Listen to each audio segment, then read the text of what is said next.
can find your way to a seat. I know that this is a great family reunion in some ways, and the precursor to another incredible family reunion to come.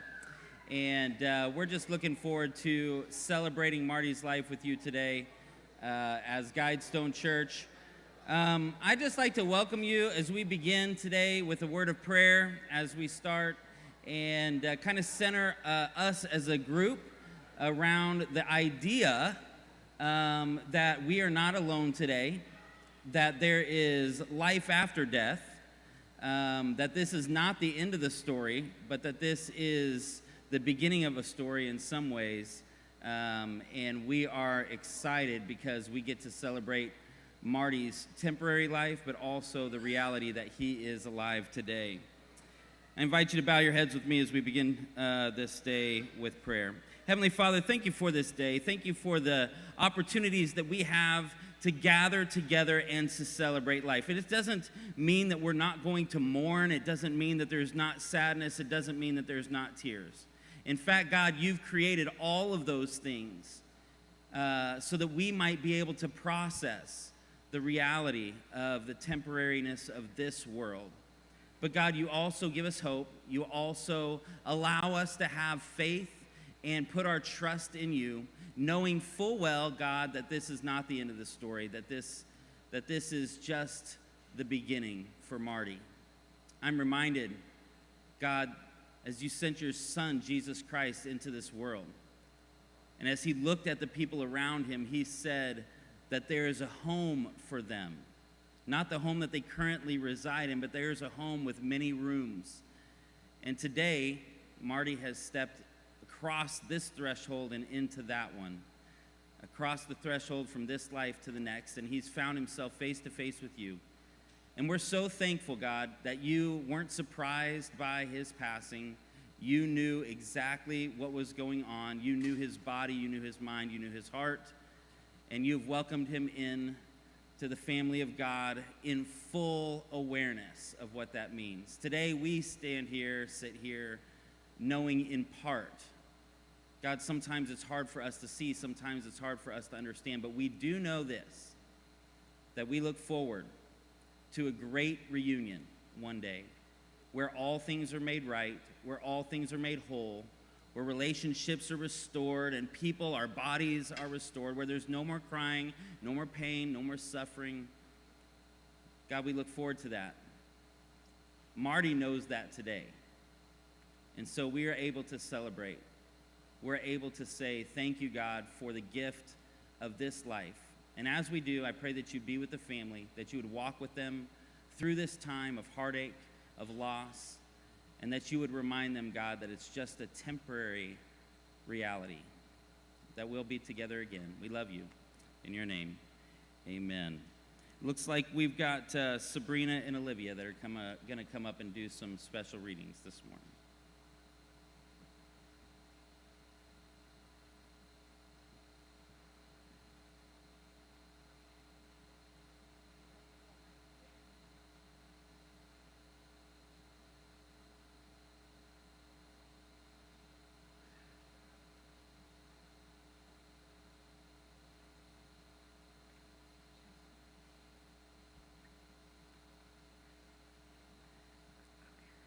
Hello, good morning, everybody, or good afternoon. Thank you all for attending. So I'm going to read something short. I want to start off by saying that this is all fresh to me and it still hasn't really hit me. And then seeing all the family here and everything, it means a lot. I know Uncle Marty loved all of us, and he cared about every single one of us and constantly was calling us or texting us or just checking up on us to make sure we're still doing all right. And I know life gets the best of all of us and we can't always reach out or we can't always text him or call him or anything like that, but I know that he loved all of us and we all loved him. So I'm going to read something. It says, I thought of you with love today. I thought of you with love today, but that is nothing new. I thought about you yesterday and the day before that too. I think of you in silence. I often speak your name. All I have are memories and a picture in a frame. Your memory is a keepsake with which I'll never part. God has you in his keeping, and we all have him in our hearts. And I know it's hard for all of us, but as a family, I know we're all far apart, but we're all knit really strong together. And I know that we'll all have each other's back in this loss. And it's okay though, because we know that he's up partying with Auntie Susie and Nana and having a great time. And I know all his brothers and sisters and his grandkids and his children love him very much. So thank you all for coming today. And enjoy, everybody.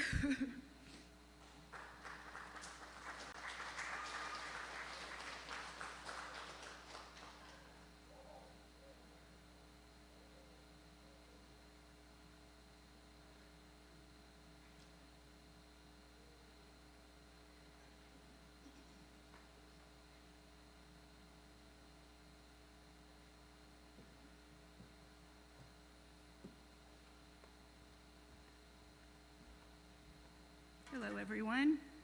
Thank you for coming, sharing in the celebration of Marty's life. These are just for show because they're blue, Dodger blue. I actually need to be able to read. Only for Marty would I wear Dodger. If anybody knows me and knows me well, they would know that I am quite the Angels fan. 2002 champions, World Series champions, of which my family got to be at Game 7 when they took down Barry Bonds. Go. Yeah, see, he said that to me, go Dodgers. I was trying to say go Angels. Anyway, so I'm going to title this, He Loved. Which if you knew him, he loved passionately and fiercely, both fiercely. So some of the things Marty loved definitely was his family. He loved his siblings. He stayed in touch with all of us. We visited him. We text with him, have conversations on the phone, and he always ended, at least with me, or I know that my kids can say, I love you. He's always saying, I love you. He loved his nieces and nephews, oh so much. He'd brag about them, he'd laugh with them, give so many of them nicknames. Everybody's called something other than their own name. And my nieces and nephews actually nicknamed me Pop. That's my nickname, and they only called me Auntie Pop. And he would always call me Pop. He'd call me Auntie Pop. And I got that nickname because I used to wear a red and white striped rugby shirt all the time. They said I looked like the little kids from the Wizard of Oz, the Lollipop Guild kids. So Pop, that's how I got that nickname. Anyways, so nieces and nephews were extremely special to him. He had a very strong bond with each and every one of them, and they can all attest to that. They all know how he just loved them fiercely. So happy, his face would light up to see them.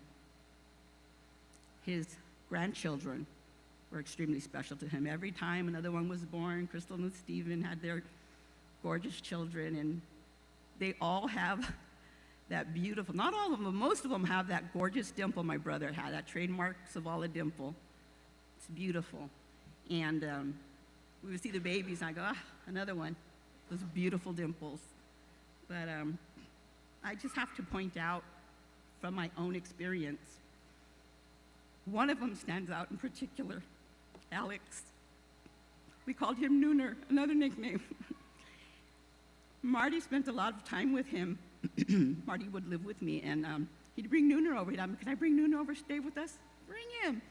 The more the merrier, and Sophie was small at the time, so they were having fun. They'd go swimming, he'd take them to the park, he'd make picnics, they'd ride bikes. Marty was the ultimate man nanny, not joking. He loved kids. He loved them. He was so sweet with them all. So he would take Sophie and Nooner all over the neighborhood and play with them. And every summer, right at May, he'd set up a swimming pool, one of those 3 feet ones or 4 feet ones, and they'd stay up for about 3-4 months. And these kids just enjoyed it, and he'd be out there with them, like whatever they wanted to do. Look at me, I'm gonna jump. Look, I'm gonna do this. Uncle, look, Daddy, Papa, look, whoever, and if there he is, right there, right in the middle of them, attentive, not, like, okay, no, totally attentive, watching what they're doing. He's just such a great, loving person.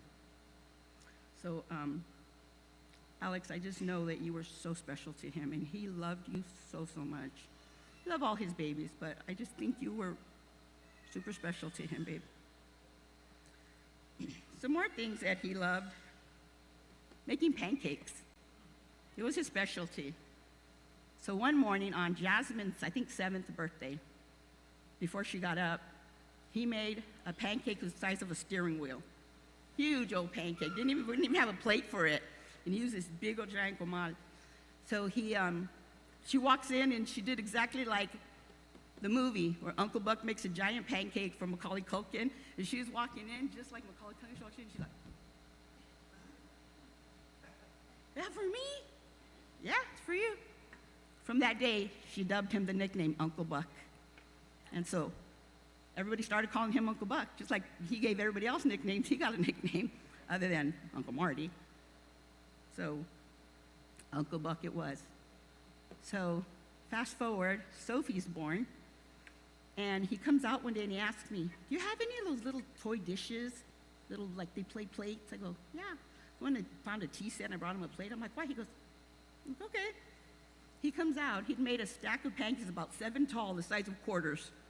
Put them on a little plate, brought them to Sophie, who was about 3 months old, puts them in front of her little thing with the maple syrup and butter on them, and he goes, "You get pancakes too, except yours are teeny tiny."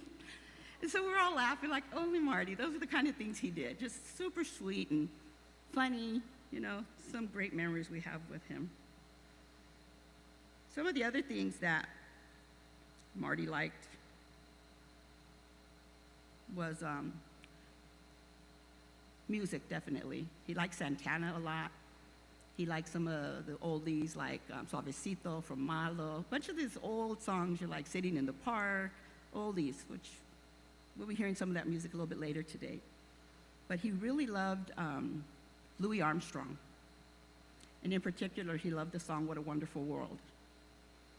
And he would be silly, pretend he was playing the trumpet like in the song, and then he would imitate him, his voice too, and sing like him, sing the part where "I see trees of green, red roses too. And I think to myself, what a wonderful world." And he loved that song. So as you can see on the bottom there's one of the frames says that. One of the other things he liked was mariachi music. And he would be silly, of course, and put his hands behind him and start hopping and being silly like he would do the Mexican hat dance, and we would all just laugh, like, "You're so silly." But that's who he was. He was silly. His pride and joy were Crystal and Stephen, his beautiful daughter, who he adored. When all of this happened and we went to his apartment, Crystal came a day or so after, and they were helping clean out, and she found a letter addressed to her that he had never sent her or given her. What a treasure, huh? So she has that little letter, a little something he left behind. That's his one and only baby girl. He used to call her baby girl. And he adored her. And Stephen, his twin, handsome, strong young man. I remember when we were at your baptism, and Dad was there, and we saw you get baptized. Such a beautiful day. We all celebrated with you. Some of those pictures are in the slideshow. We'll see some of those later. Crystal and Stephen were definitely his pride and joy. Some of the other things he loved, like who doesn't, was food. My son introduced him to a sandwich place called Ike's. There's one in Long Beach across the street from the VA hospital. So we got him one time. We took it over to him, and he loved it. He goes, "Wow, where did you get this?" We said, "This place called Ike's." He goes, "I've never heard of them." I said, "Yeah, John actually knows the owner guy, and they're really good, huh?" He says, "Oh my gosh, it's like so good." So whenever we would head over to his place, not always, but that was our option sometimes, I'd grab him an Ike's sandwich, and we'd take it over, and He just enjoyed it. He really liked it. And the very last time I saw him was February 1st. We were heading that way, Long Beach, and John said, "Mom, why don't we stop and get him a sandwich?" I'm like, okay, let's go. And it was football playoff time, of course. So we just surprised him. He didn't know we were coming. And so he opens his door, and he's in his wheelchair, right? And I have the sandwich, and I told him, go long. And he starts rolling his wheelchair backwards. And so I run it over to him, right, and I put it in his hands, and he goes, got it. And he goes, Ike's, yeah. So he's sitting there, and he's eating his sandwich, and we stood with him. And we would take him a cold Bud Light sometimes with it, and he was just enjoying it. We had such a good time. He also liked Tommy's Burgers, which his son would come and take him to sometimes. They'd go have Tommy's Burgers. If you're from Pico, you know who Chema's Tacos are. He loved Chema's Tacos. I'd go get him sometimes and bring him to his apartment, and we'd chow down, and he'd be like, man, remembering all the old memories from Pico. He loved a really good salad, too, and he loved the ones from Paul's Place. I worked for Paul's Place. And I'd grab lunch sometimes, leave work early, and go head over with him and have a really good sandwich, really good salad.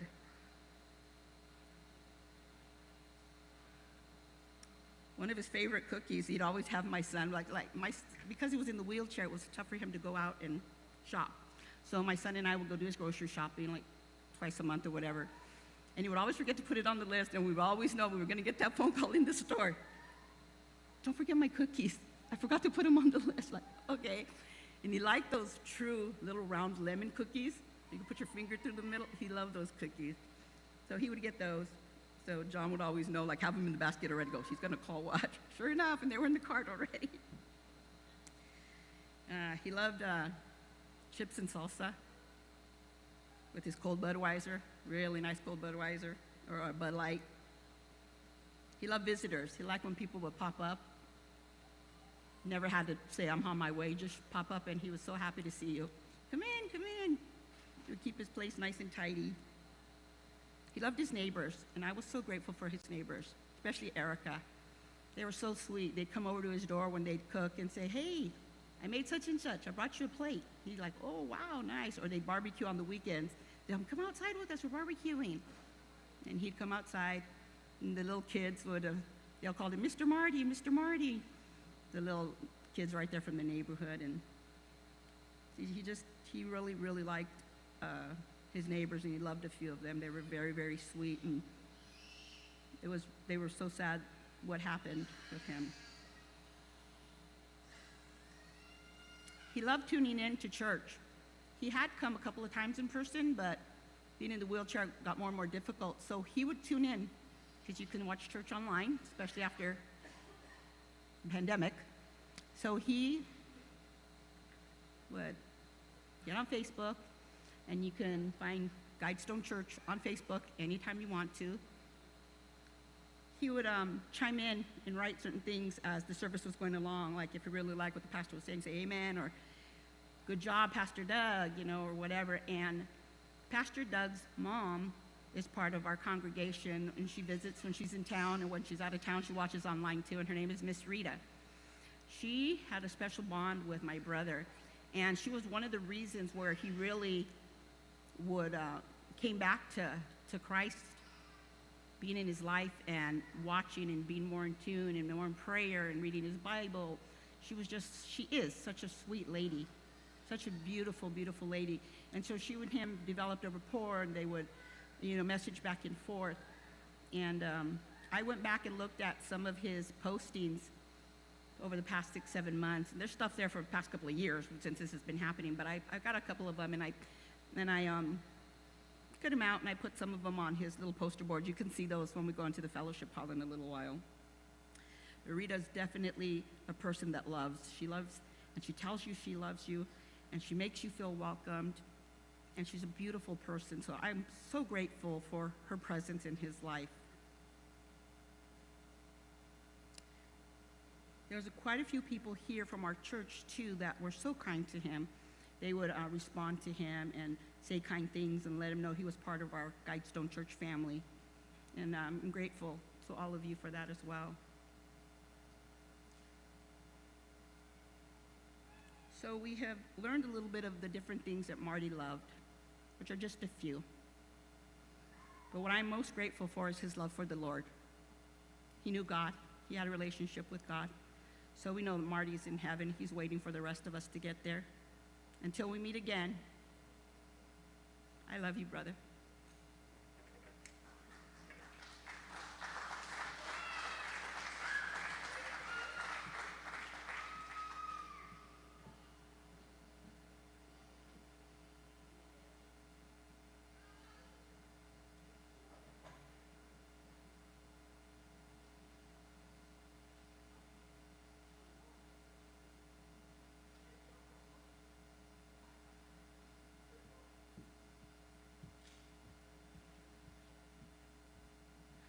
Hello, my name is Jasmine Asari. I'm one of Marty's nieces. For those of you that know me, I probably look unrecognizable to you in Dodgers gear, but anything from my uncle, anything from my Uncle Marty. I know, not only speaking for myself, but the big circle of cousins we have. He was just so much more than an uncle to all of us. He was a second dad.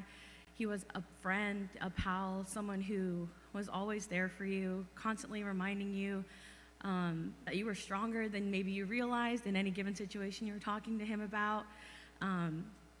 That he believed in you and you should just believe in yourself. And I think one of my favorite things that I look back and laugh on is he always liked to tell me, what do you have to worry about? As my mom mentioned, he was a man of faith, and he'd always say, God's plan's always going to work out, so stop worrying. And you're like, yeah, okay, that's easier said than done. But thanks, Uncle Buck. Uncle Buck, some of us called him because he made some of the biggest pancakes in the entire world. But truly, my Uncle Marty made such an impact on every life he touched.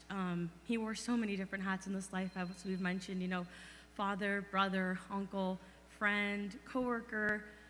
I think his favorite hat he probably wore was a Dodgers hat, though, in this life.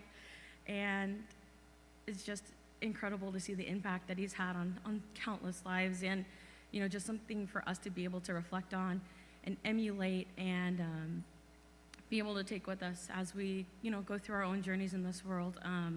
I am also fortunate enough to be singing his favorite song today, which is What a Wonderful World. And as I was looking through it when I was practicing, it has such beautiful words, and I absolutely understand why it was his favorite song, because if you knew him, the way he had his outlook on life was truly that it's a beautiful life, and it is a wonderful world that we get to live in, to share with family and friends. And so as the song plays right now, I hope that you can reflect on the words and reflect on some of the moments that you got to share with him during the time that he had, and what a wonderful world that it is.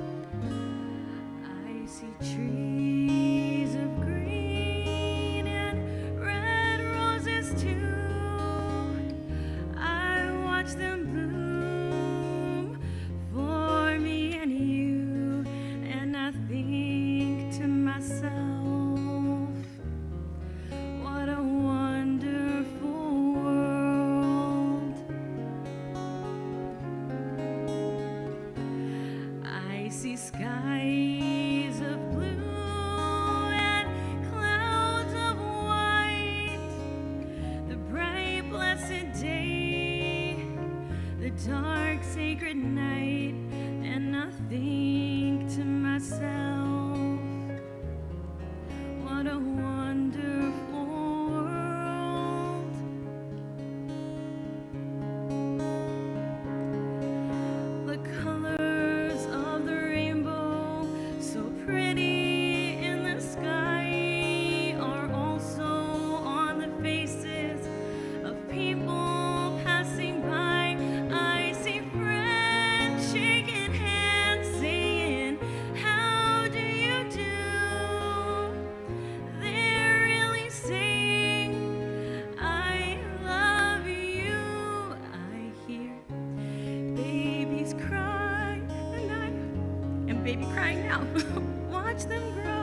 much more than I'll ever know. And I think to myself, what a wonderful world. Yes, I think to myself, what a wonderful world. Love you, Uncle Buck.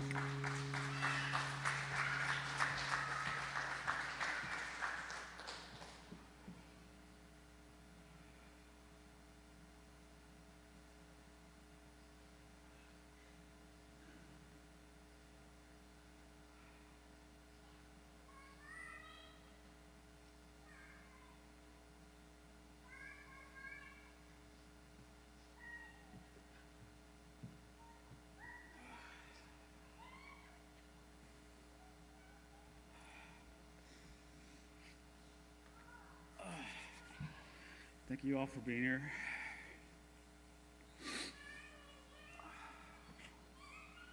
I think this is the weakest I've ever been in front of anybody. But it really makes me feel good to see everybody here and how much you guys really love them and how he has an impact on all of our lives. This is his big crybaby right here.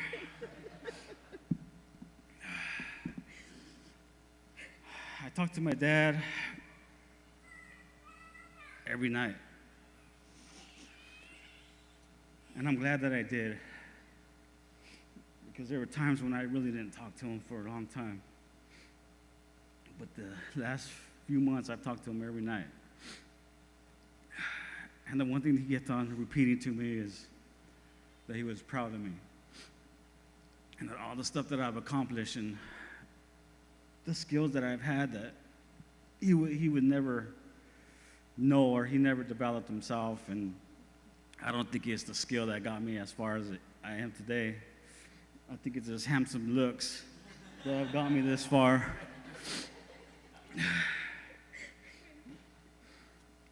And I love you, Dad, and I miss you. And I've been talking to him, in my passenger seat on my way to work at night, and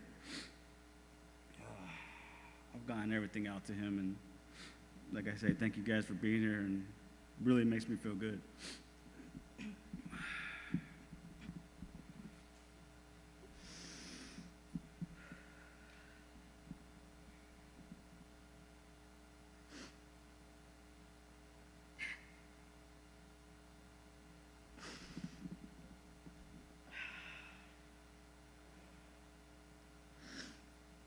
I was going to write something, but I didn't even know what to write. I couldn't get anything out. But I just wanted to share, I guess, some memories. I mean, my dad's always been there for us since I can remember. I've talked to him a million times a day, so it's very awkward that my phone doesn't ring anymore. I don't have text messages from him. When my phone does ring, I'm like, oh, it's my dad. And I'm like, it's not my dad.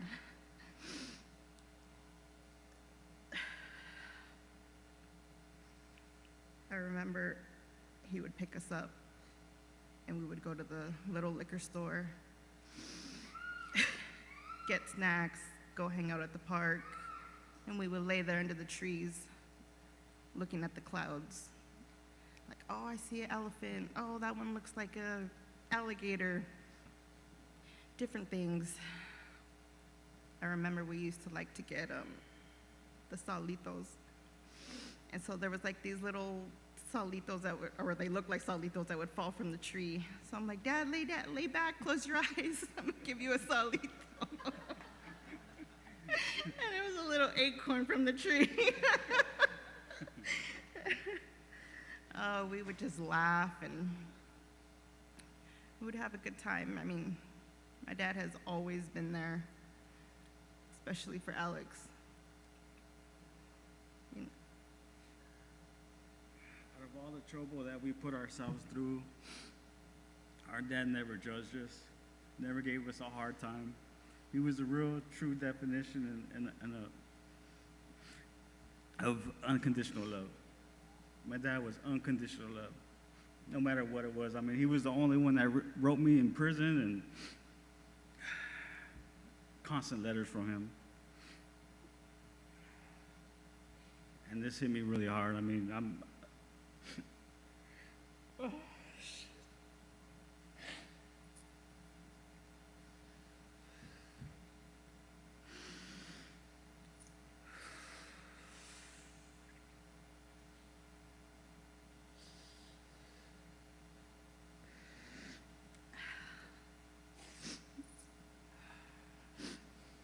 He was truly taken from us very soon, too soon. My dad had many, many more years to come to watch his grandchildren grow. I mean, he has 2 little ones right there that one right there looks just like him.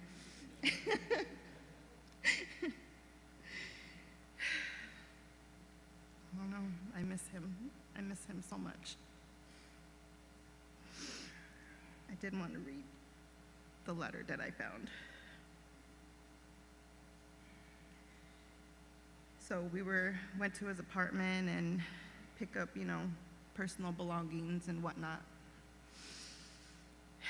And we couldn't find his wallet, so we're thinking the worst, thinking something terribly happened to him. So we're just tearing everything up, like, where's the wallet? So I look under a cushion and I found a paper, and I'm like, what's this paper? It looks like a grocery list. So I opened up the paper instead of just throwing it away. I opened it up, and it says, Crystal, to my daughter, I want you to know I will always be there to love you, and I will always be there to support you.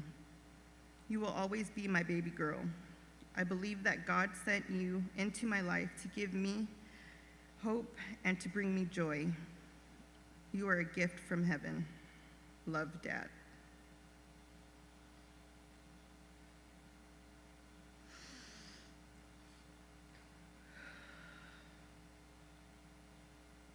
That kind of brought me some peace, but at the same time,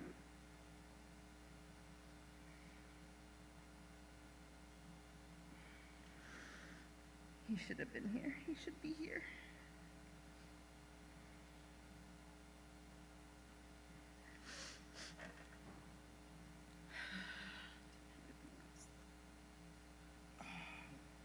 just love your family. Get close to them if you're distant, because this sucks. So I love you guys. Thank you guys for being here. Thank you.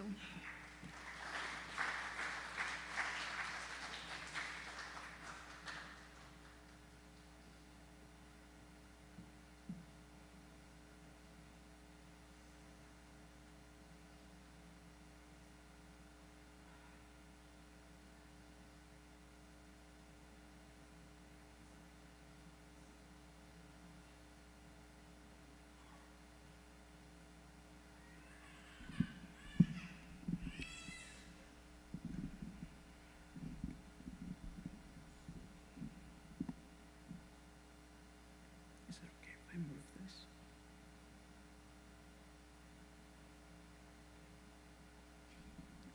Hi guys, my name is Diego, and I was asked to sing a song for Marty, and I'd never heard the song before in my life, right?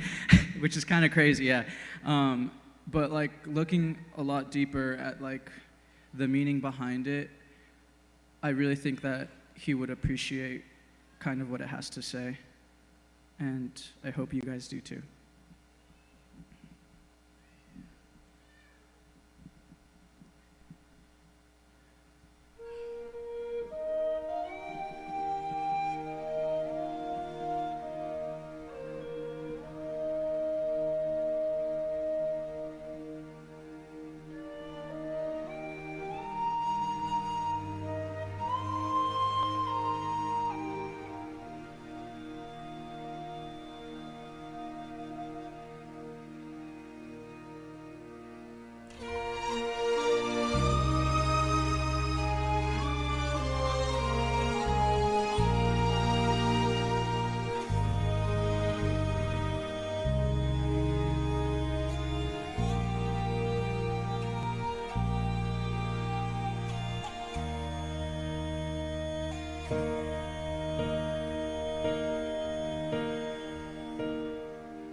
troubles come and my heart burdened be, then I am still and wait here in the silence until you come and sit a while with me. You raise me up so I can stand on mountains. You raise me up to walk on stormy seas. I am strong when I am on your shoulders. You raise me up to more than I can be.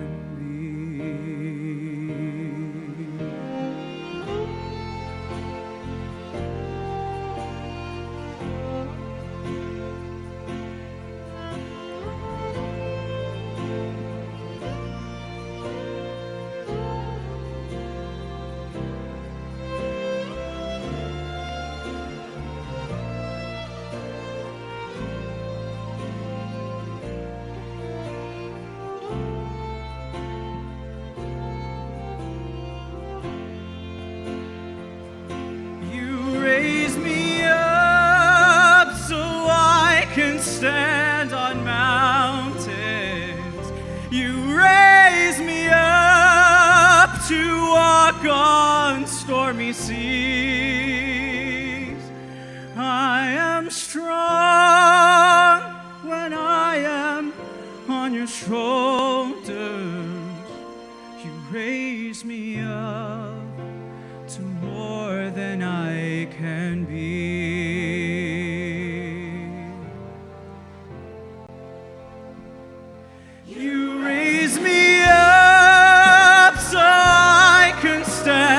Mountains, you raise me up to walk on stormy seas. I am strong when I am on your shoulders. You raise me up to more than I can be. You raise me up so I can stand on mountains. You raise me up to walk on stormy seas. I am strong when I am on your shoulders. You raise me up to more than I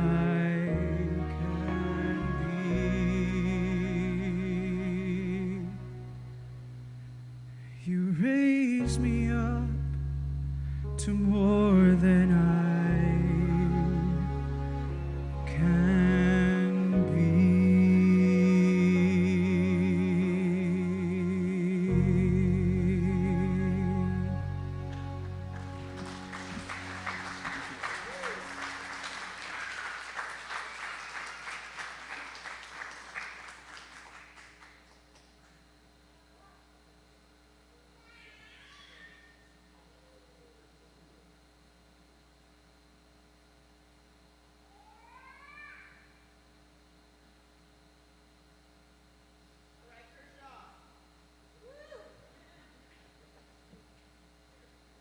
It's a loner.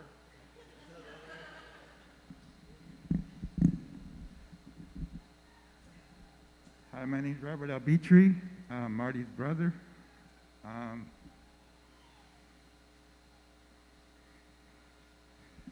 want to walk around because it says better if you move than stay at one place. And it's true. I'm inviting my other two brothers to come up with me because I didn't lose a brother. I lost a friend. Someone I grew up with. Someone who was there. You guys don't know him the way I did, and us. A lot of you don't know where we came from. But I'm proud to say that I'm from Pico Viejo, Vatos Locos. And my brother was an Aztec in that group, in our neighborhood. And a lot of you don't know that he'd give his right arm for you, his t-shirt off his back, the last dollar that he had. And I remember all this stuff. It's like my aunts and my uncles growing up, how they were there for each other, how they were there for us when we were little. They didn't have to do much of the things they did for us when they did, but they helped my mother. And I took that to heart. When I see somebody in need, I don't mind. I'll get that money back because I'm going to work. That's what it's there for. I can't take it with me if I die in the spirit of the moment. Make a long story short, my brother Rick, my brother William, and Robert and me, we all grew up. And I remember my brother saying, if I can go back, I would. He had a great childhood. So do we all did. And I wish the same for all of you who are growing up. But times have changed. People have changed. Every season of this and of that. And I'm sorry nowadays that it's all about. Nobody picked up the phone and called each other like they used to do. When was the last time you got a letter from a friend? Other than a bill from the state or whoever. But it's true. Try to be there for one another. I want to try to be there for these guys as much as I can because who knows what tomorrow brings. And no disrespect to anybody with the picture that I've rung in, but we grew up with that. And he used to talk to it, and I still do. We all carry a picture of our kids, our husbands, our wife, our friends. It's not how you worship, it's how you communicate. And that's how I see that picture. I communicate. It reminds me of the good and the bad, like the cross on my hand. It's a reminder. People got crucified for that back in the days. If we were back in the days, I wouldn't be here right now. Who knows? But time is short. Say what you have to say. For those of you who wish that they would have got up here, don't wish, just do it. Speak your mind. Take the time. And to my brother, son, and his daughter, Crystal, no disrespect, but let's see how you guys take this. Stephen will always be an SOB to me, which is the son of a brother. It all depends how you say it and how you mean it. My brother's kids, they will always be son of a brother. My brother's kids, they'll always be a son of a brother. But it all depends how you say it, no disrespect, and no disrespect to anybody as well. But thank you all for coming. And I used to joke around with him because of his last name. In the movie Blood In, Blood Out, I used to go, you're all just a bunch of Savalas, and I'll kick a whole bunch of you Chicanos. But that's my brother. And the pictures of my mother and my sister, maybe they wanted to be here. I thought about it. Don't act on it, just do it. So they're here with him. Maybe they come to receive him. We don't know. We won't know until that judgment day comes. And forgive me, but I didn't know it was going to be a talent show because I would have bring my drumsticks and I would have paid the drums for my brother. Amen? But anyway, if anybody has to say anything, I'll pass the brother to my brother, the mic to my brother William and my brother Rick. Thank you all for coming.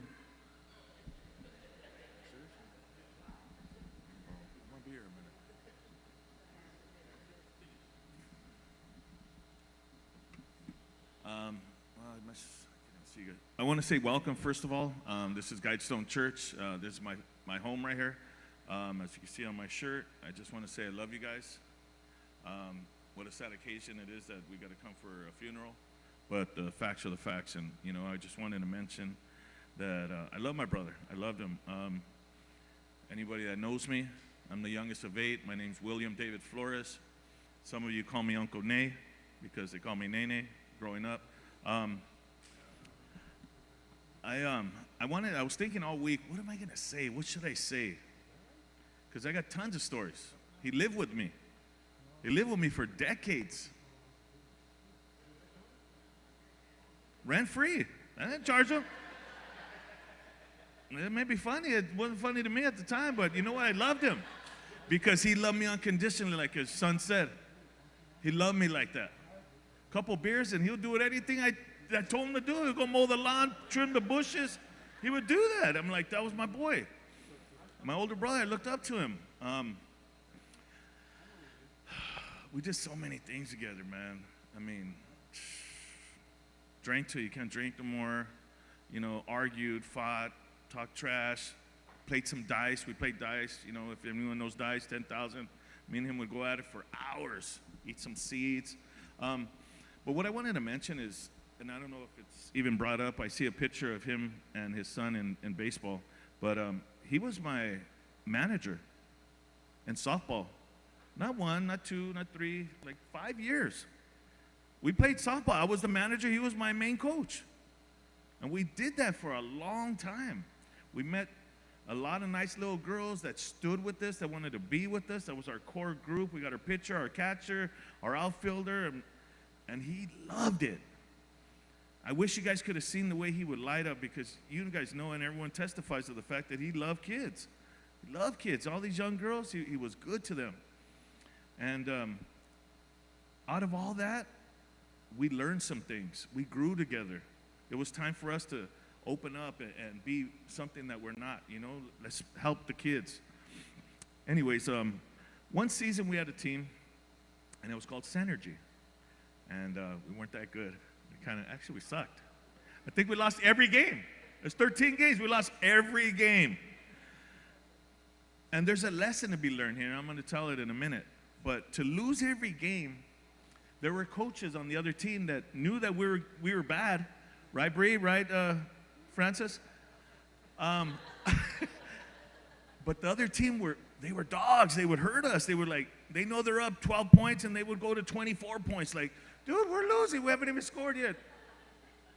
But you learn in those seasons. The girls were crying. They were still, hey, you're doing a good job. And me and Marty would have to pump them up. And it worked, because they came back next year. They seen something in us. We seen something in them. And that was the love. That was the respect. That was the admiration. They looked up to us. And we wanted to add that to their lives.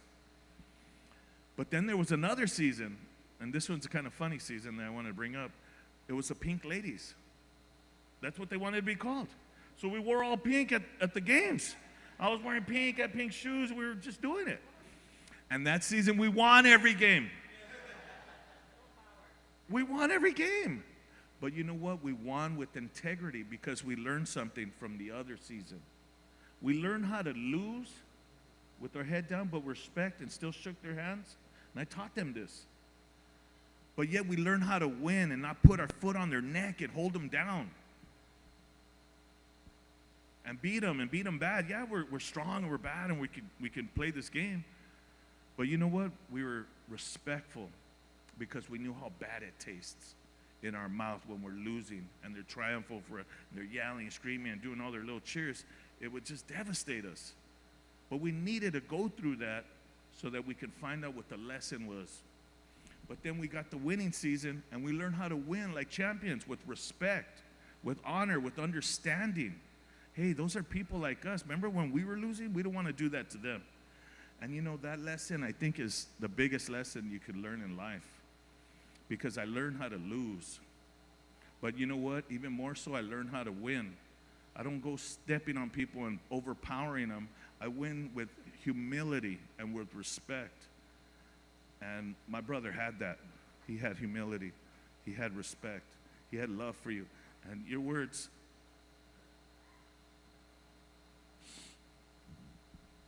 Stephen hit me the most. He wouldn't judge you, man. He wouldn't hold it against you. And with this bad past I have, he showed me love. He showed love to these guys. And you know what? I'm grateful right now. I'm sad, but I'm grateful, because I'm envy where he's at. He's where I want to be. And it's going to come. It's going to come. It's not my time yet. I'm the youngest of 8. So I get to see my older brothers, older sisters do their thing and how they live their life. And I want a different path. That's that cross right there. I love Jesus, and I want to give my life to him, because if you give your life freely, you'll surely gain it. But if you hold your life and try to control it, you're surely going to lose it. Not my words, the words of the gospel. Jesus Christ. It says, seek ye first the kingdom of heaven and all its righteousness, and it shall be added unto you. That's what I want to do today. That's what I'm trying to do today, to make me a better man, because on my own I'm bad. I'm a sinner. And I thank God that, he's given me his grace and his mercy, all of us. And I want to speak that to you guys today. And, this is a kind of a bittersweet event because he's gone, but he graduated. I want to be there, man. I really do. I want to see you guys there. I want to see my mom, my sister. We had a funeral not too long ago for Sue out in the parking lot before this building was even put up. And now we're in here because of my brother, and who knows what would happen again. Who else is next on the list? I love you guys. I thank you, all my brother and sister that were still here. And just the one thing I wanted to leave with you to say is get involved in each other's lives.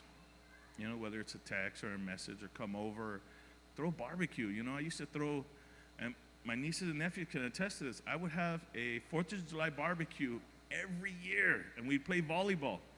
If you don't know, ask somebody. We would get down, man, for hours. I would mow that lawn for 2-3 weeks straight and water it till it was a sponge. So we would play barefooted and just have a great time. All the food you wanted, the music you wanted. You want some cold ones? Hey, go for it. I know they're happy events, and you guys can attest to that. I just want more of those things, I want to be involved with these little grandchildren. I've never even really hung out with them or held them. My daughter just had a baby. I got a little Harley baby right now, a little girl. Beautifulest little child I've ever seen. 2 months old. And I want to say one more thing. I never thought my name would go forth. Because, Stephen, you mentioned Savala, it's ending right here with your dad. You're a Savala. So your sons are going to continue your name. There it is. I never thought it was going to happen until 3 weeks ago. Because my son just called me and told me, hey, Dad, Amanda's pregnant. 5 months, we didn't even know. I couldn't stop smiling for like a week. I'm grateful for that. I'm grateful for that my son's going to have a baby. My son, Eric. He couldn't be here. He's in Arizona. He sends all his love. We were talking all night last night, crying, talking stories. But I want you guys to know that I live here in Buena Park, so not only is this church my home's just around the block. If you guys ever come out, man, please holler at me, man. Get my number. Come over to church. Come over. We'll barbecue. Hey, we're going to do it for 4th of July. I haven't stopped. I'm ready. But I love you. God bless you. And just keep the faith.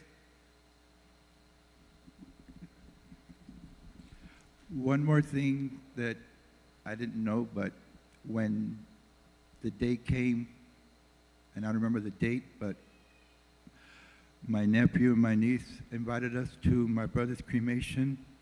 So before we got to see him, before they cremated him, I kissed him on the forehead. And this was the mask I was wearing. And the makeup they put on him is inside this mask. Is the reason why I wore it, and I'm wearing it today. He will always be with me. He'll always be with you in spirit and in mind and in soul. And I do hope he gets his wish that he goes back in time and gets to go back to his childhood, because it was a great one for us. And at least for me too as well, my brother Rick. But God bless you all, and thank you for coming. Amen. Thank you, guys. And I got the good looks, too.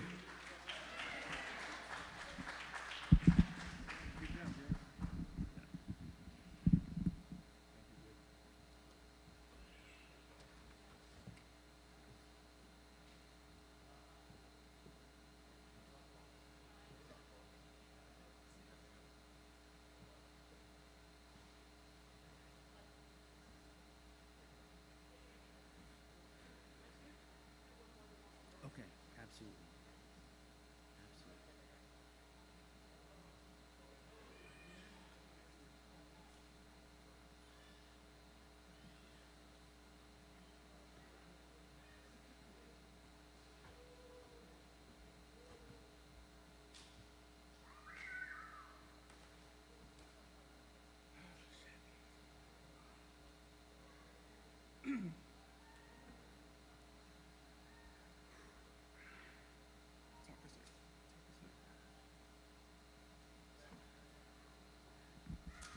is my son Alex, if nobody knows who he is. My dad, he raised him. He took care of this. Okay. Thank you. He took care of him as a child. My dad adored him. This was his papa.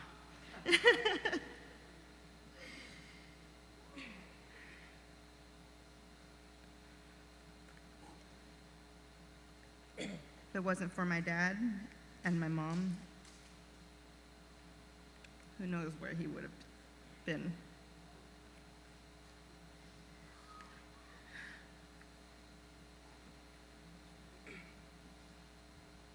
All right, before I start, I forgot my mom's 3'2", so I gotta raise it up a little bit.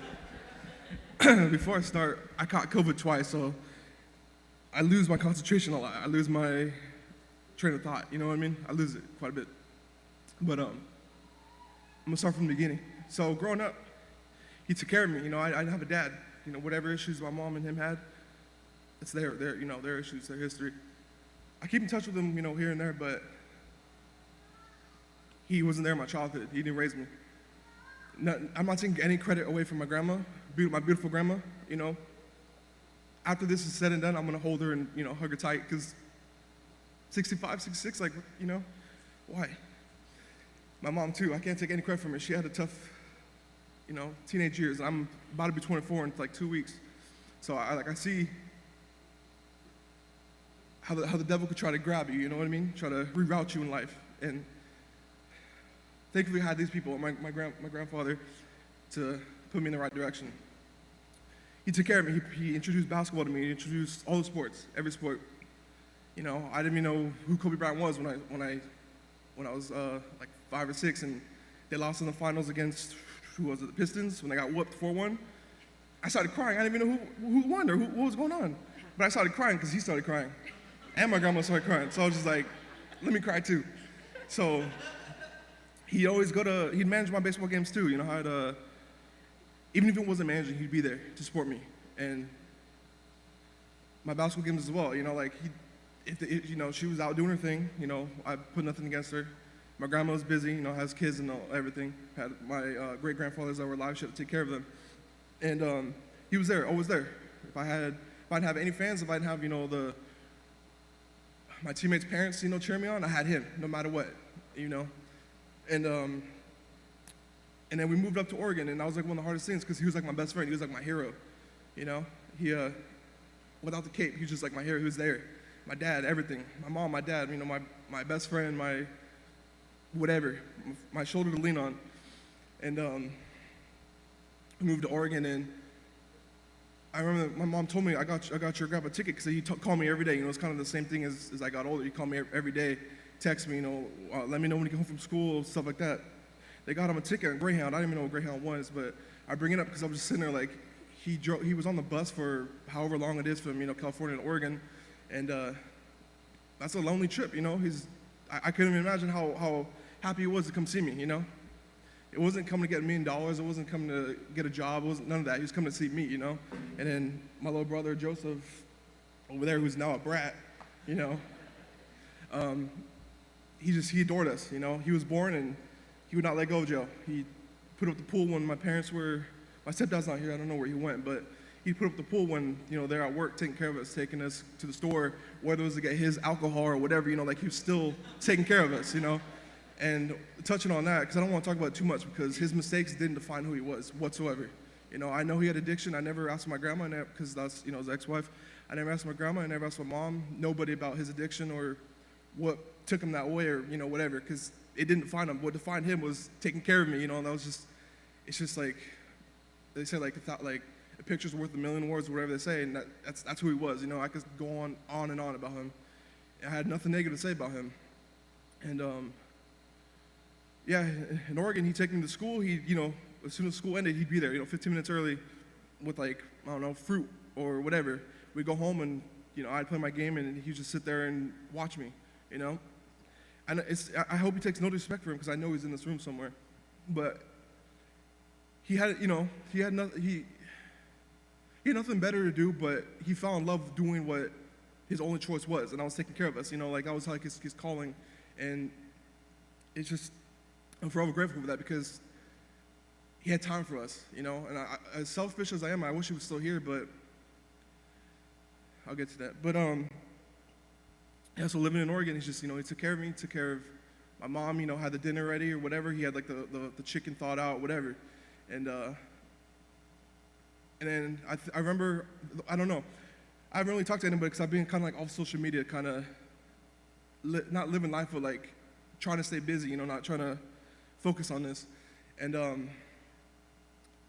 as far as I know, I only have one picture with him, and that's when I think we're going on, like, sitting in the back, and it's kind of messed up because I'm just like, I don't want to feel selfish or anything, but like I was like one of the closest ones to him, and the one that he like adored, like everyone else says, and I didn't realize until I got older how special and precious he was for me and I was to him. And that phone call, that text message that we all received a million times a day didn't, do justice. I needed him with me.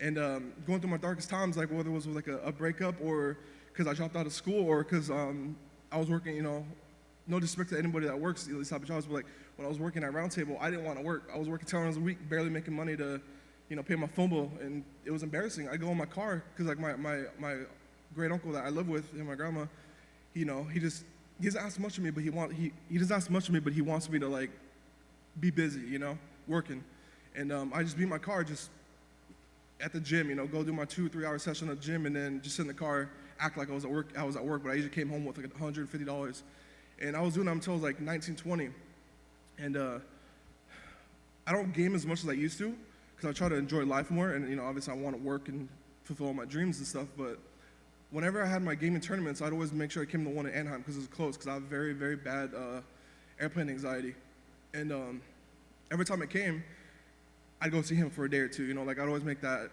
Uber drive, how like $20 in my pocket, whatever, but I know he'd do the same thing for me, whether he had to walk to come see me or, use the last $5 for his Cobras to come see me, he'd do it, and it really does suck because it's just like, as I grow older, I remember I don't remember everything, but I remember like all the moments I had with him, and that means a lot, like every time someone walks through the door, I'm just like, I'm hoping it's him with his, his black bag with the 240s clanking together, just like, Papa, I'm here, but,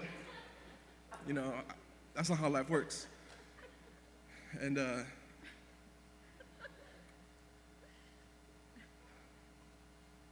yeah, I mean, I'm just lost of words. It was too soon. It really was too soon.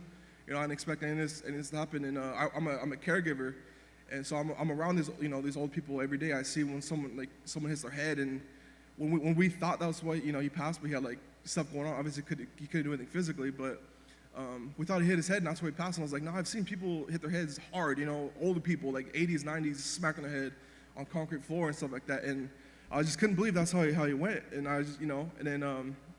I haven't seen him since I was like 2019, so I haven't seen him since like 2019, and then I saw some pictures with him and my uncle, and he didn't look good. He didn't, he looked really sick. And you could tell if you know older people and the way like they decline like physically, he did not look like he was like 66, and it makes me really sad because I never took the time to go see him, and I should have. I could have.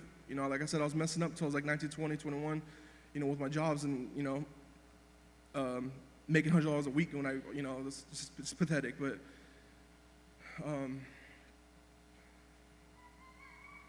Yeah, no, I should have came and saw him, I'm always going to forever regret that, but as my uncle said, his son, we can't live with regrets, we just got to appreciate his time here and, having him, and I forever, always will, forever, I wear my heart on my sleeve, and I'm pretty sure I got it from him, like I said, I'm not taking any credit away from my lovely mom or my beautiful grandma, I'm not taking any credit away from them, but, like from, you can only learn so much from a woman, and that was my dad. That was my dad's growing up, and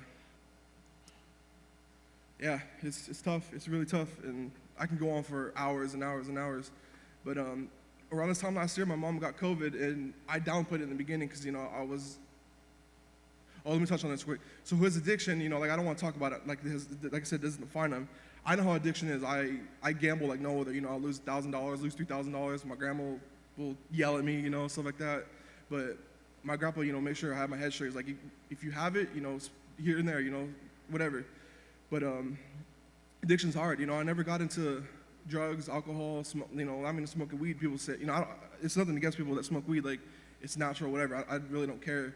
But I never got into that addiction because I always wanted my, focus on life. Just because I didn't do it financially, and I didn't have the work ethic at the time. I always knew I wanted to put my mom and my grandma in a mansion, and get them the fanciest car and everything. And I'm sorry, I'm getting there. Like I'm gonna work my tail off until I can, but I'm getting there. But yeah, like I said, I lose my train of thought quite a bit, but it's tough. We're all here gonna cry about this for a long time. I know I definitely will. All those, when I first heard it, my grandma came in. When I first heard it, my grandma came in, and she, when I get like 2 hours of sleep and someone wakes up, I get so pissed off. I get grouchy. I'll start yelling. I always apologize to my grandma because she's delicate. I don't want to hurt her. Whatever. It's I would never physically. No, I'm totally against that. Never physically, but like verbally, I never would want to yell at her. Sometimes I do when I get in that zone when I just get woken up. She came and started knocking on my door because I get up at 6 in the morning. She came in like 7:30 and was like, "Wake up!" And then I wake up and I'm like, "Grandma, where you at?" She's out in the kitchen doing whatever the hell she's doing, and I'm like, "Grandma, why'd you wake me up?" I started yelling, "My grandma, get over here!" And then she finally comes, and then she's like, I got the phone call, and I was like, "What are you talking about?" Like half awake. I was like, "What are you talking about?" And she's like, "They found your grandpa," and I was like, I'm not gonna say the words, but I was like, no way. And I closed it. She was trying to, comfort me, but I closed the door on her, and I just went and started bawling. And I went to work that night, but it's tough to go on to work that night when you get news like that. I went to work that night, and I just, we had to wear the masks over in Oregon still, and the face shields, and I was just crying the whole shift. Luckily, I was working alone that night, but I was just crying, and just every time I thought about something, I was just like bawling. I didn't even know I could cry that much because last time I cried that hard was when my mom was in the hospital. She got COVID, and let me tell you, that was the hardest thing ever because I thought I was gonna lose my mom. I was like one of the only times I've ever seen my grandma cry, and I was like, "What's the update with my mom? What's going on?" And she's just like, "Nothing. She's not getting better. She's still on oxygen. She's ventilated, all that stuff." And I was just like, I couldn't. I wasn't working at the time because what was I? I was working at the time. And I couldn't get the time off. I was really, really debating on quitting, but I was like, what's the point if my family, my stepdad and my little brothers got COVID, and it's like, what's the point? I'm gonna go and she's in the hospital and I can't go with them because they're quarantined. So it's like, really, what was the point?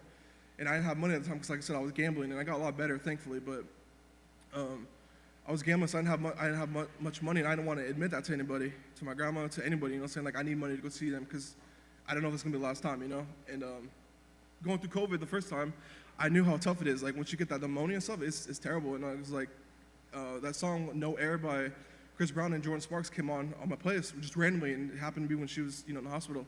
And I just started crying because I was like, my mom can't breathe right now. Like I'd do anything to give her my oxygen. It was tough. But I know he's not here. He went somewhere. But my stepdad, we always fought, and this is one of the things that my grandpa taught me is just let it go. If you guys fight, if you have any beef with somebody, if anything, just let it go. And I bring up my stepdad because me and him used to fight all the time to the point where like my mom, I don't know if she thought this, but I'm pretty sure like her expressions kind of came off as like, is it my son or is it my husband? I had to give up. Thankfully, he never got there because he's a great man. I can't say anything.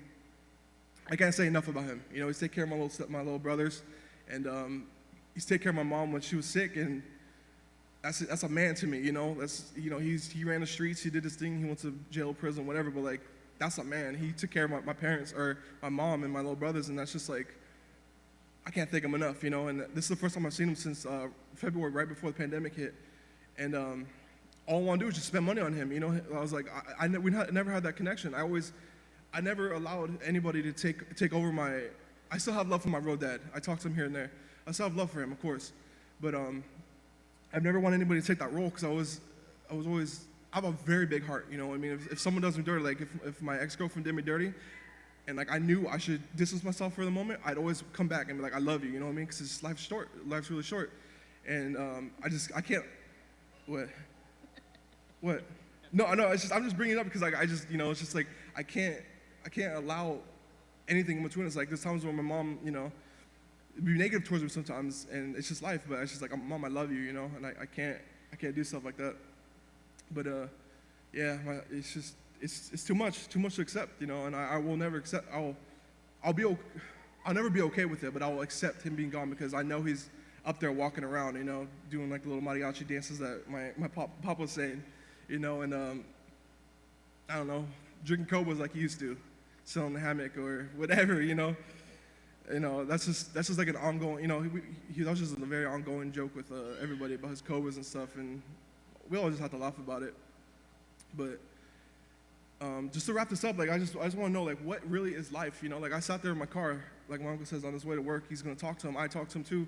I talk to my grandpa all the time. You know, ever since his passing, on my way to work, I'm just talking to him like, why? You know, what was the reason? Why are you gone? You know, why can't you be here with me? Why can't you? Why, you know, and a very sad thing too is I was always regret is he asked me to be his caregiver, and I was just like the big move from going to Oregon with my family to him. You know, like I got my extended family too, and I'm very grateful for you guys. But it's just like we kind of lost connection, and you know, our bond was so much. It's just like I couldn't leave my grandma because she's getting older. You know what I mean? My mom and just stuff like that. I'm sorry, Graham. I'm sorry, Grandma. I'm sorry. Once I saw you shrinking a little bit, I was like, Grandma, you can't be going on me.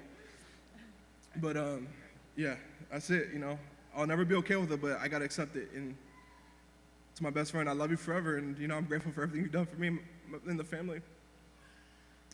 I love you. Thank you guys for being here.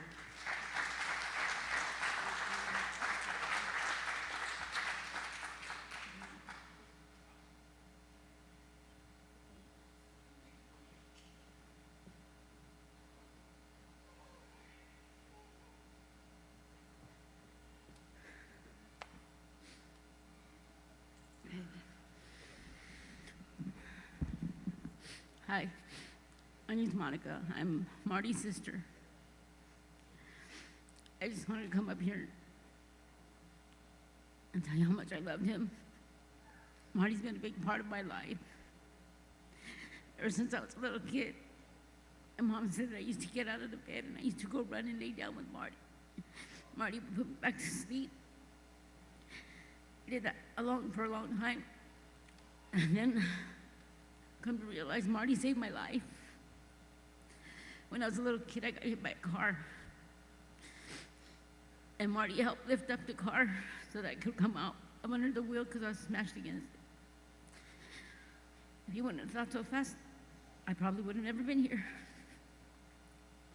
But when my husband passed away, Marty was living with me and got me through a hard time, took care of my children, because I couldn't, after losing my husband. He lived with us for quite a long time. My kids grew up with him. He raised my children, and I'm forever grateful for that. It hurts me that he's gone. I love him so much.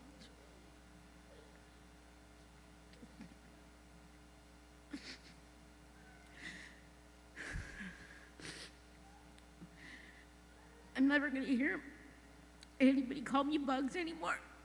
That was my nickname from Marty. Every time you see me, you say, "Hi, Bugs." When I was at the funeral home, before they cremated him, I gave a kiss on the forehead and I told him, "Bye, Marty. There's not going to be any more bugs."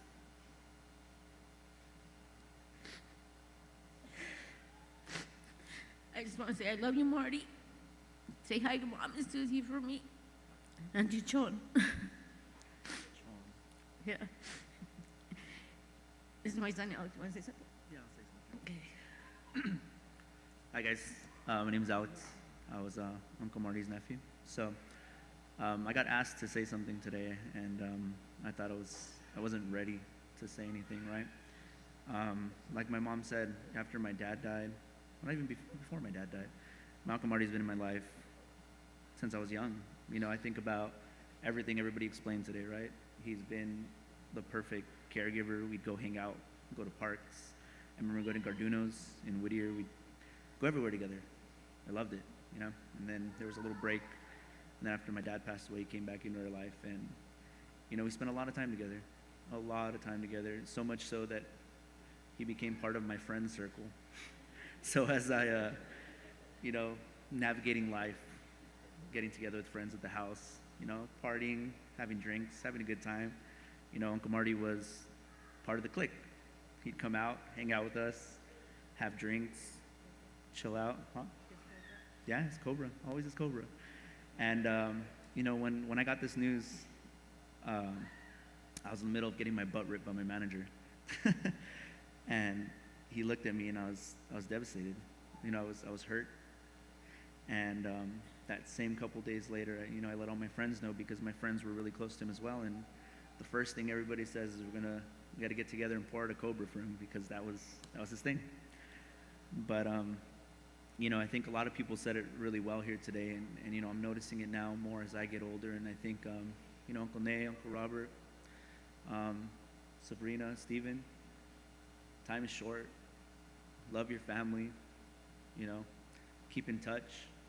Marty texts me, called me all the time, and I was busy working, trying to make a life for myself, and unfortunately that's what it is when you get older.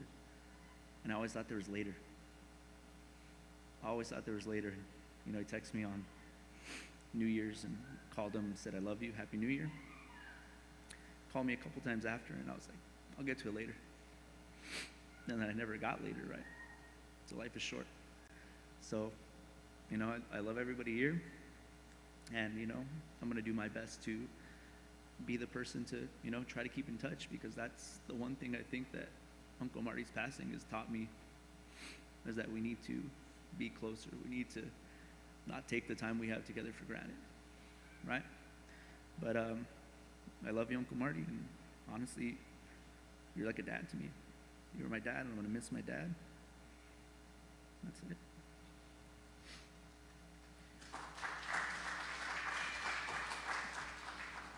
Hi, I'm Lauren. I'm Marty's favorite niece. No, I'm kidding. I'm totally kidding. He loved us equally. Okay? I just want to, where's the lie? But I just want to tell you, as everybody has known, what kind of heart he was. I had my uncle, and I didn't call him Uncle Marty. I didn't call him Uncle Buck.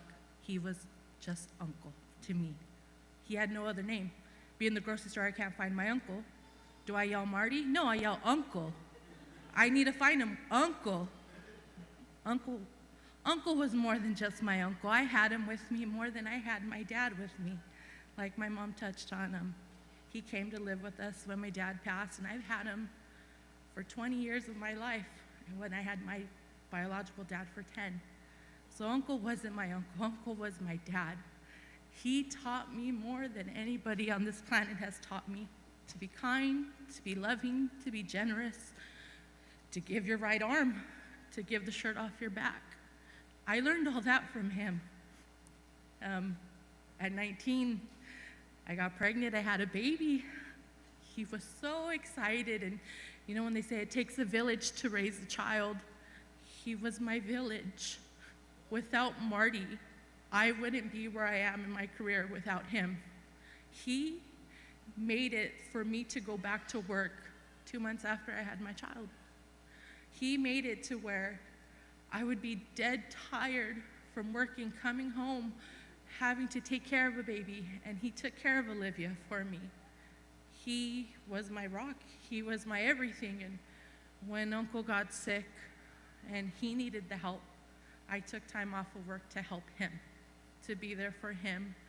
And he's the type of person that will do anything for you. And without him, I would be nothing.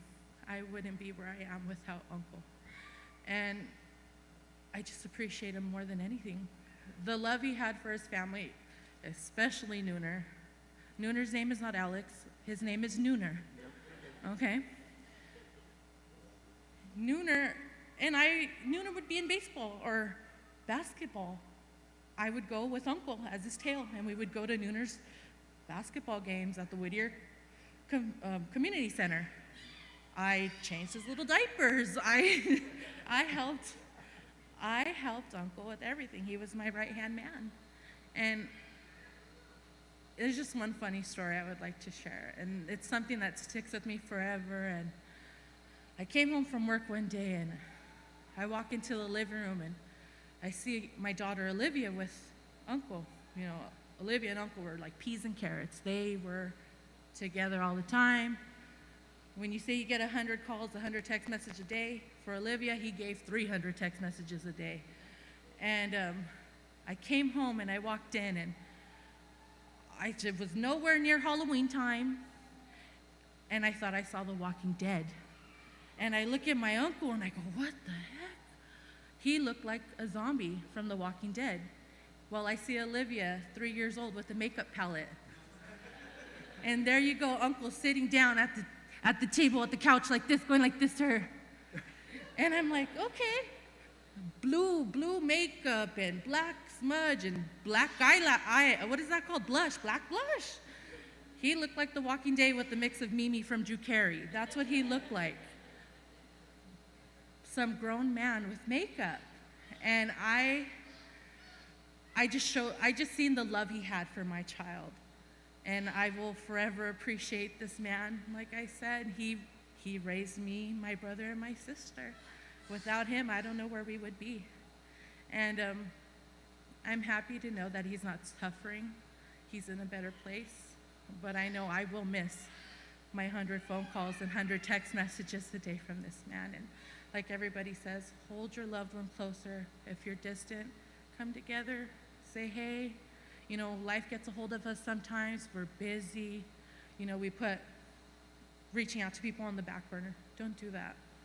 Because I'm glad my last things I said to him was good night and I love you. And that was I'm content with knowing that I told my uncle I loved him before he left. And it just hits every conversation you have with your loved ones. Say I love you.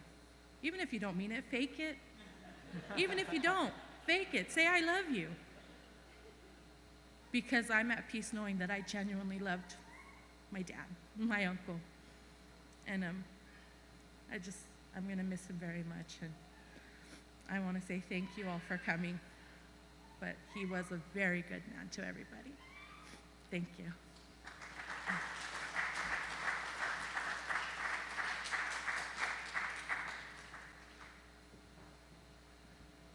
Oh man, I gotta tell you, it is gloriously blue in here today. I am so thankful to see you guys and know that as you've come together, you have come together for the reason of celebrating a person's life, and this person's life is worthy of celebration. Such an honor for us at Guidestone.Church to be part of this, and for me to be able to celebrate Marty's life. And I know this is not an easy time. Anytime you have someone who's part of your world move on from this life into the next, we come together, we long for hope, and we long for comfort. We want to know that there's meaning. We want to know that there's purpose. We want to know that the person who lived that life is worthy of celebrating. We want to know that it mattered. Often, I find myself thinking about the temporary realities that we exist in and how they cloud our view of the eternal. And we have to trust, in the things that we see and we feel and we touch.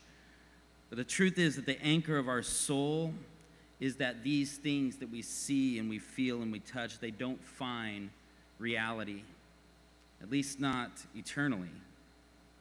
Because what we know in part now, what we glimpse, what we taste, we'll know fully one day. And Marty now stands in that eternal reality. He is made whole. He is renewed. For him, everything is clear. And our greatest news is that Jesus is who he said he is. I want to read this passage to you in John chapter 14. It says this, as Jesus is talking to his disciples: "Do not let your hearts be troubled. You believe in God, believe also in me. My Father's house has many rooms. If that were not so, would I have told you that I'm going there to prepare a place for you?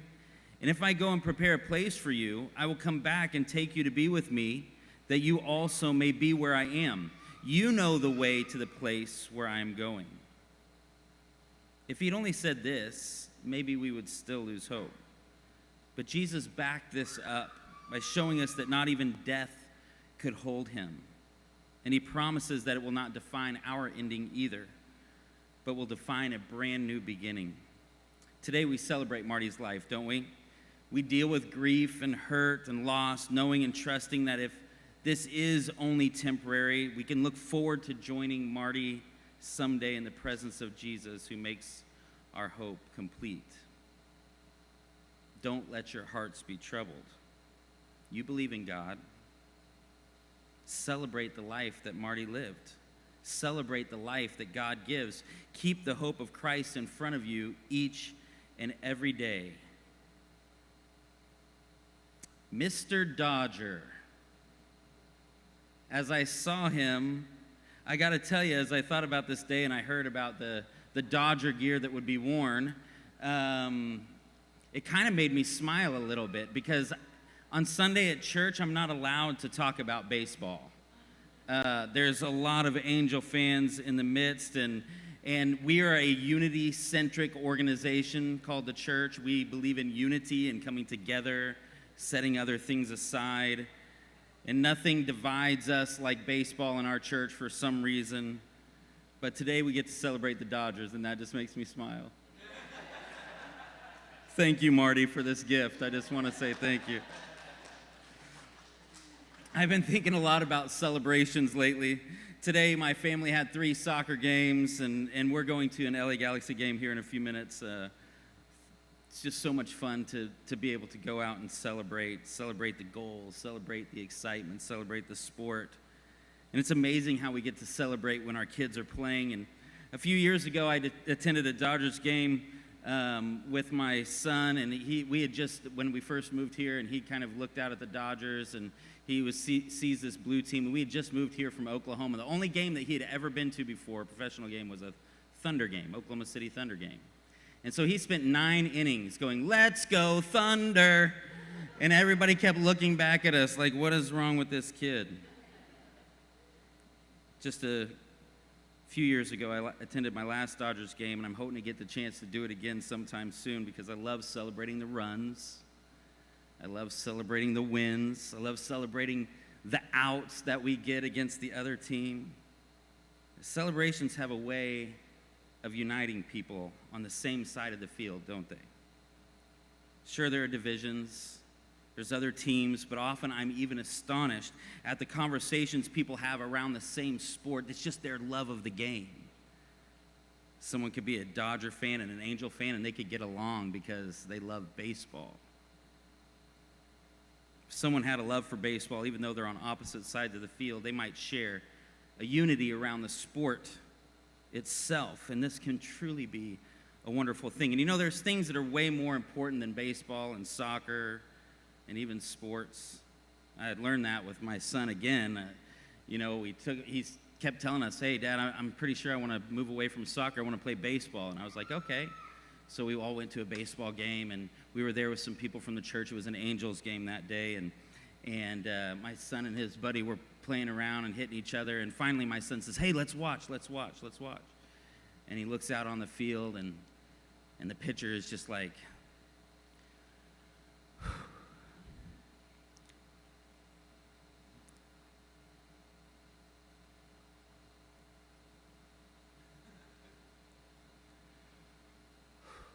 he gets to about right there, and my son goes, "Throw the ball already!" Sports are funny. We know that as we kind of get into them, and we're enjoying that here today, right? But we know when we get into them, it might come as a shock, but there are more important things. In this life, one of the things that I've become increasingly aware of is where we find unity, where we find hope and peace and love and joy. And when those things that we find unity in are temporary, there's always this potential that hope and peace and love and joy will be temporary as well. When the team does bad, we feel bad. Have you noticed that? When the sport is on a lockout, we feel discontent instead of peace. What happens when we discover unity in things that are not temporary? Unity in things that are eternal. A few years ago, I started seeing Marty's name popping up on our online community, on our Facebook page during our services. He started speaking to other people He started praising the Lord and saying amen. He thanked God for things online. He became part of our church. He and my mom would talk. He spoke Spanish to my mom sometimes, and my mom pretended like she understood. But the truth is, he became part of our church. And this unity, the one that grounded itself in Jesus Christ himself, this unity that we share because of Jesus, it's eternal. And we together can celebrate the reality that he has found his way into the kingdom of heaven. Claudia talked about being there at Game 7 for the Angels, and more recently, just to make sure everybody knows, the Dodgers won a championship.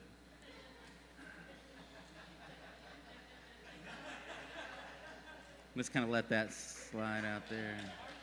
Let it sink in a little bit. But I think about the celebrations of those teams when someone crossed home plate and that number went up on the scoreboard.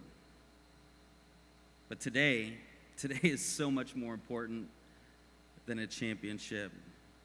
There's so much more to celebrate here today as Marty crosses the home plate of this life and his number and name go into the book of life. Here's what I think he'd want you to know at this point. Because he's passed from this temporary world. The things of this world have passed away in his mind. He probably isn't so worried about the things that divide us anymore. The things of this world that we put our hope in and our trust in, they don't last. And he knows this full well right now. The things of this world that we celebrate, that we feel connected to, the things of this world, they've all passed away for him. But the things that are eternally important, he'd want you to know that those things are what matter in this life and in the life to come. Family, friends, love, peace. Those things should give us hope. But most importantly, it is life that's found in Jesus. And I think that Marty discovered that reality from the things that he posted online, at least with our church. I don't know how he was outside of church. Sounds like he was a man that loved others, a man that wanted to lay down his life for his friends and for his family. And I think that Jesus is what brings eternal life and makes it possible for us to enter into the kingdom of heaven. It's the only prerequisite, the only relationship that matters, because when that relationship is right, everything that matters comes into perspective. And he'd want you to know that the only thing that matters is that he sees you again in heaven. He doesn't want you to miss out, friends. He wants you to be there. He wants your room to be right next to his. It sounds like some of you might even just stay in his room with him. I don't know how it all is supposed to work. I wonder today, for you, family, friend, coworker, loved one, the person he reached out to and gave his right arm for, I wonder if you would make that promise today to see him again. To know that this is not the end of the story for your relationship with him. I invite you to bow your heads this afternoon.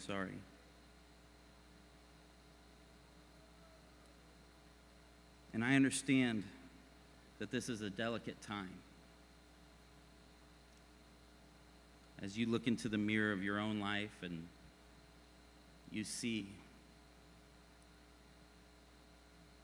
who you've been, you see what you've brought into the world, and you see how that clashes in some ways with this man, Marty, who would give his life for someone else, give his right arm for someone else. But all of our lives clash with that of the life of Jesus, and he wants you to know that you're forgiven and that you're loved and that there's nothing that you've done in this world that he can't forgive.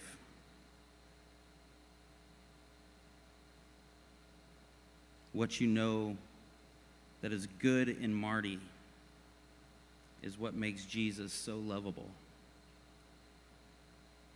And if you'd like to be with Marty again someday, it starts by coming to a real, personal relationship with Jesus.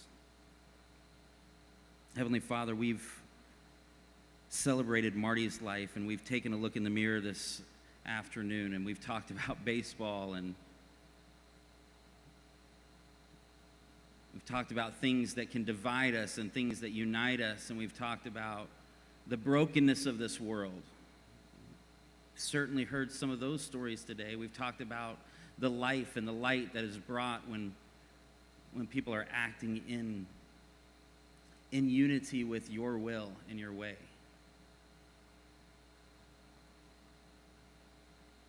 And God, there's this opportunity that we have even right now as we sit here and we think about death in this world.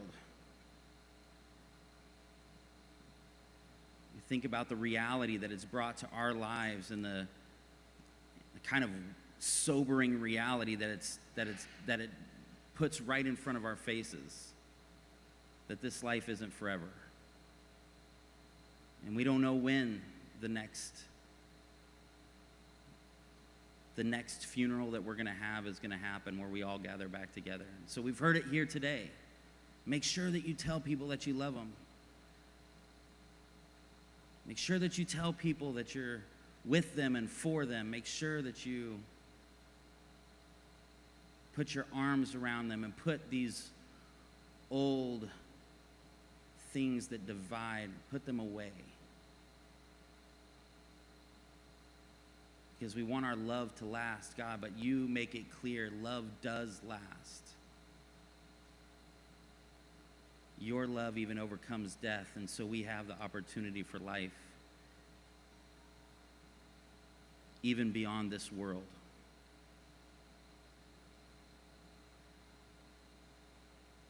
God, I pray for my friends here today, because I know as they go from this place, there's going to be tears, there's going to be heartache, there's going to be pain. But God, I pray that you would make them beacons of hope and beacons of light to the world as they talk about Marty and what he brought to them, as they talk about what they're trying to do with their lives, but mostly, God, as they let your light shine in the world. Bring each of them into a real relationship with you, so that they can have the love and the peace and the joy that lasts eternally. God, we love you. We give you praise and honor and glory today and always. Amen. The family would love to invite you guys to join in a place where you guys can eat a little bit and talk and share some more stories, I hope. Stories that make you laugh. Share stories that remind you of the life that he lived. Stories that remind you to be unified, that you're loved. And so I'm going to let, yes. Oh, yes, we've got the slideshow coming up. I forgot about the slideshow. We're going to watch the slideshow, and then as soon as the slideshow is over, you guys can make your way over to the fellowship hall, which is out the back and to the right, okay?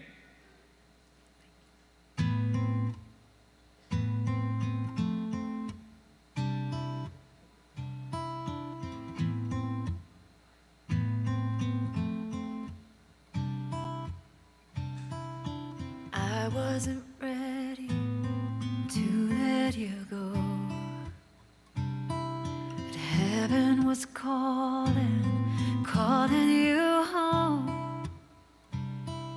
The distance between us is deep as the sky, but I still feel you close in the quiet moments when I'm alone, when the tears won't stop and it hurts to the bone, when my heart is in pieces and I can't catch my breath.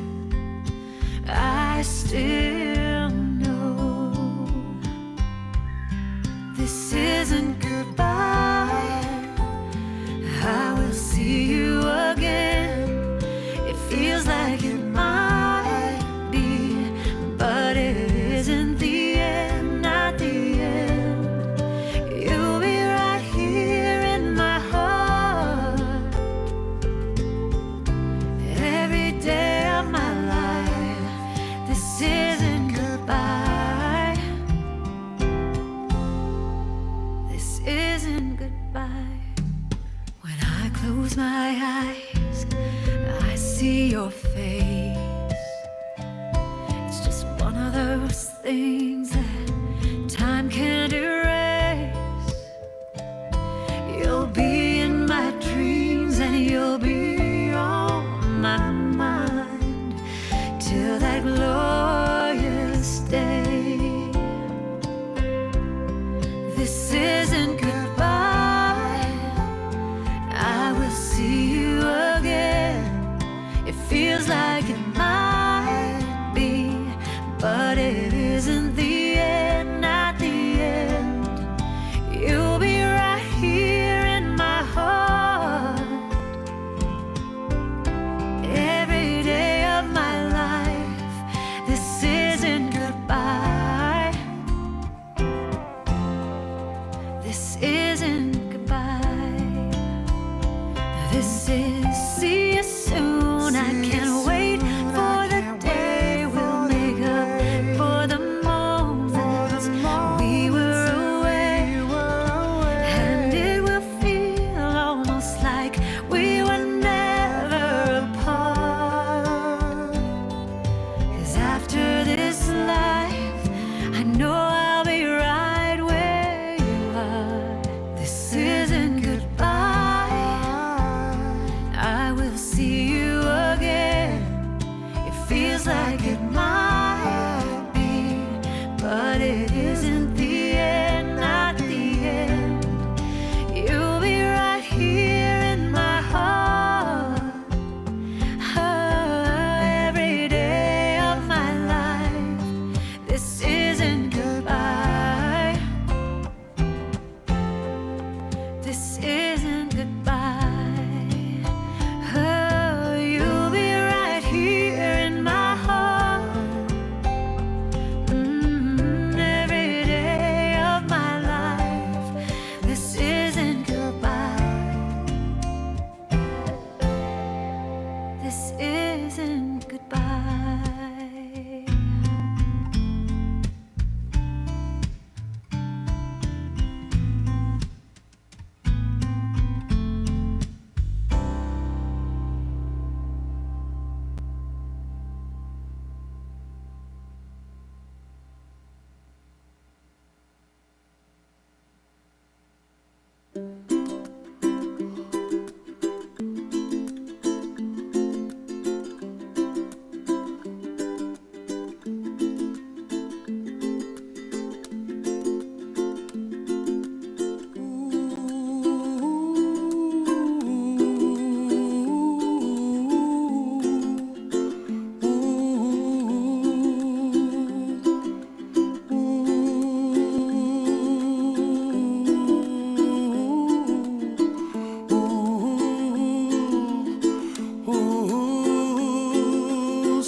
trouble melts like lemon drops.